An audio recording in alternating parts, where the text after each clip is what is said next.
If it feels like your dollar isn't going as far as it used to, you're not imagining things. The culprit is inflation, which is the gradual rise in prices that erodes the purchasing power of your dollar over time. According to the Bureau of Labor Statistics, in June, inflation stood at 5.4%. That is the highest we have seen in over a decade. Core inflation is at the highest level since 1991. The prices on just about everything have gone up. But what exactly is inflation? How does it influence your financial well-being? And what can you do about it to protect your financial resources?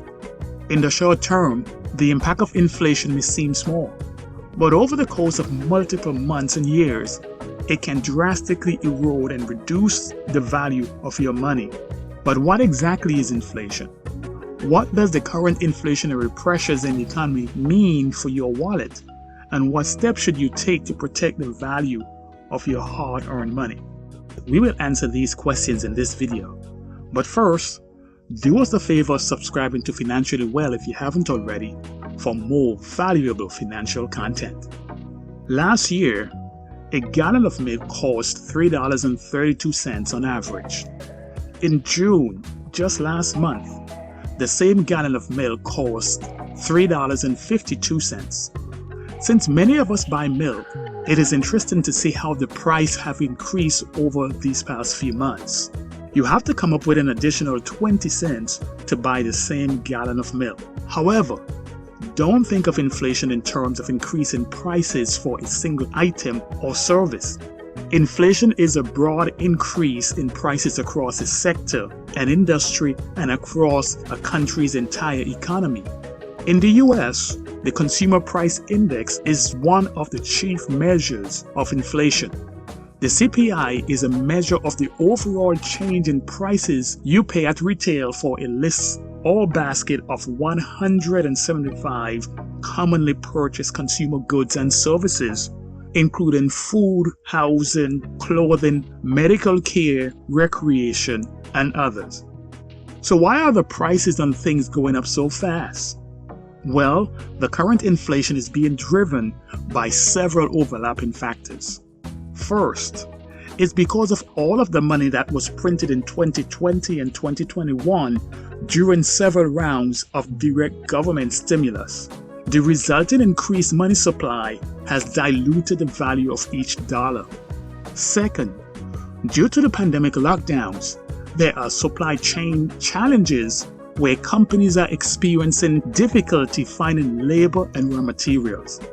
That makes it difficult and harder for those businesses to produce goods and services. And three, there is a surge in consumer demand as people are more confident in resuming normal life as they get vaccinated and they get more money to spend. So the increase in demand, the supply shortages, and the diluted value of each dollar is leading to increased prices, i.e. inflation. So what can you or should you do about inflation? What step can you take to counteract its effect? Consumables. Obviously, your paycheck is not going to buy as much unless your salary increases at the same rate as inflation. This is not the case for most people. You still have to spend money on consumer goods. So just be mindful of the increase in prices, be prepared to comparison shop, and consider store brands. Savings. Given that interest rates on savings are hovering slightly above 0%, inflation will reduce the value of your money even further. If this is your emergency fund, there is no need to move the money around, as it is not designed to make you rich, but to provide you a financial buffer in case you need it. However, if you have idle cash sitting around in a savings account, consider investing it. Beating inflation with investments. Stocks are considered the best hedge against inflation. Investing in stocks is one strategy to potentially outperform inflation. Individual stock prices may fall, a firm may go out of business, but stock market indexes as a whole rise over time, outperforming inflation. Beating inflation with stock type investments. While there are no guarantees nor certainties investing in individual stocks, well-diversified investment in broad market indices will grow your wealth over many years and likely outperform inflation.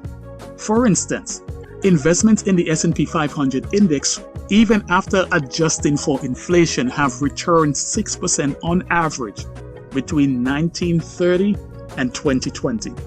There exist special financial instruments that offer safeguards against inflation. The most well-known are Treasury Inflation Protected Securities, commonly referred to as TIPS. These are low-risk U.S. Treasury securities that are indexed for inflation. What this means is that the invested amount is increased by the inflation percentage. You have access to TIP-based mutual funds and ETFs at most brokerage houses. Where are you in your life?